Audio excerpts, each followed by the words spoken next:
एक बार मेरे सामने ही सरकार के कुछ लोग आए स्टॉक देखने। बाबा ने उनसे कहा, आओ बच्चे आओ, बाबा तुमको शिव बाबा का स्टोर दिखाएगा। बाबा बेधड़क होकर के उन अधिकारियों को दिखाते थे, देखो बच्चे, फलानी जगह से फलाने बच्चे ने शिव बाबा के यज्ञ के लिए ये भेजा है, ये इतना है, देखो ये पड़ा है, ये बच्चों के लिए है। परखी से निकाल कर बाबा उनको दिखाते थे। बाबा उनको बच्चे बच्चे कहते थे, तो वो भी जाने अनजाने बाबा से कहते थे कि बाबा आगे से आप सबको ऐसे नहीं दिखाना जैसे हमें दिखाया है। बाबा कहते थे, बच्चे कोई बात नहीं, आप सब घर के बच्चे ही हैं, यहाँ कौन बाहर वाला है।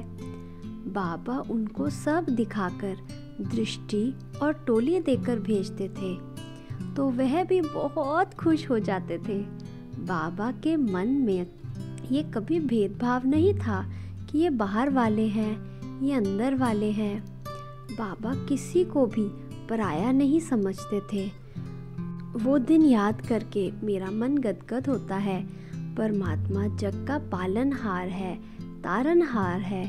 वैसे उसका रथ भी कोई कम नहीं था।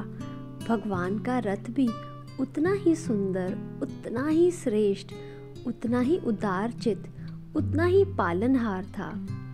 ब्रह्मा बाबा का व्यक्तित्व ही ऐसा था कि उनको कोई भी देखे, चाहे उनके प्रति गलत दृष्टि रखने वाला भी हो, लेकिन एक बार उनसे मिलता तो उसके मन का सारा मैल मिट जाता, उनके प्रति उनकी भावना ही बदल जाती। एक बार मैं बाबा के पास ही थी। पंजाब से एक औरत आई थी जिसका पति ज्ञान में चलता था। उसने सुन रखा था कि बाबा जादू करता है। उसने सोचा कि देखे तो सही वह जादूगर कैसा है। वह बाबा के पास आई। जब वह बाबा के पास पहुंची तब बाबा के बच्चे बाबा की गोद में जा रहे थे। बाबा की गोद में जाकर भाई हो या बहन हो, सब खुशी के आंसू बहा रहे थे। ये दृश्य को देख उस औरत को आश्चर्य हुआ, क्योंकि बाबा कहते थे, बच्ची उठो, देखो तुम बाप के पास आई हो, उठो। बच्चे कहते थे, बाबा बाबा। जब बाबा ने उस औरत की ओर देखा तो वह भी बाबा को देखती रही।